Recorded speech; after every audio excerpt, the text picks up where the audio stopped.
how are you, Sharks? Today I'm going to be discussing Hamlet and why, specifically in it, Hamlet is not the sweet prince that Horatio, at the end of Act 5, claims him to be. He says, he says, "Good night, sweet prince, and flights of angels sing thee to thy rest." I think that's just not a very good characterization of Hamlet at all, for a couple of reasons. First off, his treatment of Ophelia throughout the entire play, especially in the one scene in Act 3, where he pushes her against a wall, throws her around, and says, "Get thee to a nunnery," among other insults.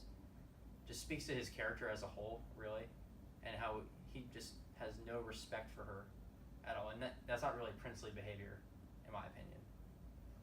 Another instance is when he kills his best friends from childhood, Rosencrantz and Guildenstern, when he forges the letter to the King of England and has them executed when he gets returned to Denmark.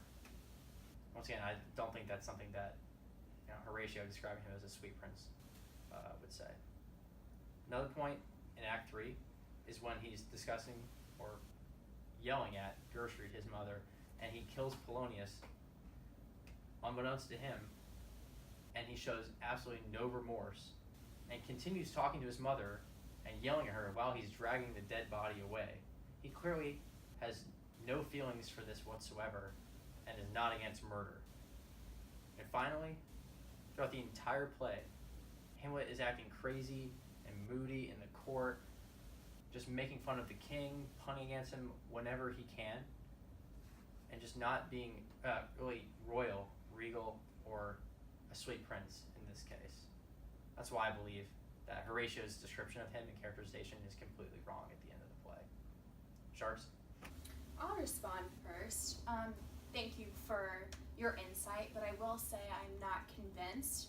I think that Hamlet is a complex character. First, to bring up your point about him allowing the death of his good friends Rosencrantz and Guildenstern. First of all, these best friends of his came to Denmark in the first place at the request of his murderous uncle, and were there to spy on him. So to say that he killed them and this is completely immoral, I would disagree with that. To some degree, to be blunt, they deserved it. And he didn't directly murder them. He allowed for their execution by leaving them and writing to the king. So it wasn't a direct murder as in some of the other cases throughout the play. It was more of an allowance of their death. And then finally, bringing up further the relationship with his mother, Gertrude. They're complex interactions, yes, but I think there's also a foundational respect and appreciation for Gertrude and her former love with Hamlet's father, the other King Hamlet. And I think this is the grounds for his deep frustration with the quick marriage between Gertrude and Claudius. He says in Act 1, Scene 2, "Must I remember?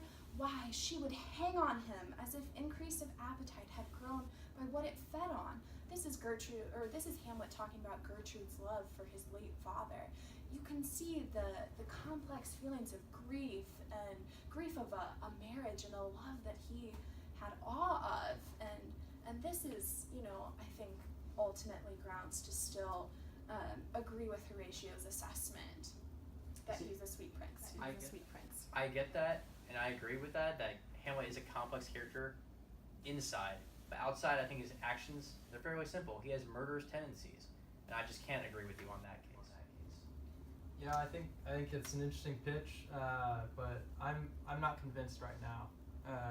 You said that Rosencrantz and Guildenstern are Hamlet's best friends, but I think Horatio is Hamlet's best friend, and I think his actions towards Horatio point to him being a sweet prince. I mean, he stops Horatio from killing himself in the final scene. That seems pretty sweet. And second, you talked about Ophelia. I want to get your thoughts on this. Towards the end of the play, Hamlet says, "I loved Ophelia. 40,000 brothers could not, with all their quantity of love, make up my sum." I mean, it seems like that's genuine love. That seems sweet. And I understand that, yes, but why didn't he say that earlier? He never actually told her that he loved her throughout the entire play. in an earlier act, when he first put on his antic disposition, he didn't even try to be real with her. He came up to her all crazy looking, covered in mud, and started shaking her. And when she tried to give him the letters back, instead of saying, "Hey, you can trust me, I love you," I didn't see any of that at all. And that's why I think he just treated Ophelia and then the other women in the play with total disrespect, and he didn't truly love her. If he did, he would have confided in her. It's a good point. It's a good point. I am completely in agreement with you. I think Hamlet is the least sweet prince. Going back to Allison's point about Rosencrantz and Guildenstern betraying Hamlet and doing awful things and spying on him, they didn't come at the request of a murderous king. They came at the order of the King of Denmark. They didn't have another option. When the king orders you to come do something, you do it or you're probably going to be executed. And at this point, they had no idea that Claudius was even implicated in the murder of King Hamlet. They were doing their duty as citizens of Denmark and also trying to protect their own lives by doing what the highest power in Denmark was telling them to do. And in response to any nice thing he may have said about Gertrude at one point or another, even though he may have believed that Gertrude and the old King Hamlet had a great love, he surely did not let that influence his decisions, especially when he went into Gertrude's room, basically cornered her in there, killed Polonius, as you said, and showed absolutely no remorse for it. Yeah, Gertrude, that's a good point. Gertrude was so afraid that Hamlet was going to kill her that she screams out for help, and he continuously berates her and puts her down and accuses her of horrible sins, like in the rank of sweat of an enseamed bed, stewed in corruption, honeying and making love over the nasty sty. This upsets Gertrude so much that she begs him, "Oh, speak to me no more, these words like daggers enter in my ears."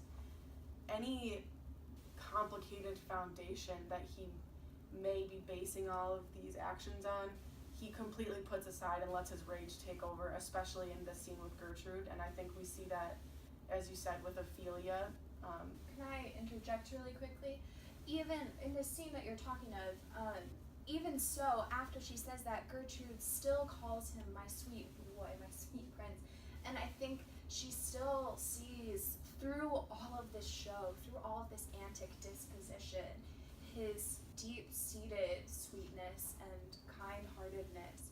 And so I think, that particular line in Act 3, Scene 4 is grounds to see that the woman who's arguably most close to him still sees his sweetness. I disagree with that. I feel like she's almost begging for her life at that point. She's terrified at this point. She's just appealing to his raw emotions that he's displaying throughout the entire play here. I don't think it's out of love that she's saying, "My sweet prince, Hamlet, sweet Hamlet." I think it's because she's terrified. And I will say this is immediately after she says, like, daggers on my ears, "Oh, my sweet Hamlet." She's just begging him to stop and leave her alone because she's afraid for her life. Thank you. Yeah, I just can't justify any of his actions in the play. He just does not smack me as a sweet prince. So final verdicts? I agree with you completely. He is not a sweet prince throughout this play. Thank you. You do not have my verdict. I still think that the complexity of Hamlet allows at least for more discussion of can he be sweet sometimes. Your time. Thank you. Sorry to hear that. Matt? You won me over. I think your point about Gertrude is right on, and Hamlet's not a sweet prince. Thank you. Thanks for your time, Sharks.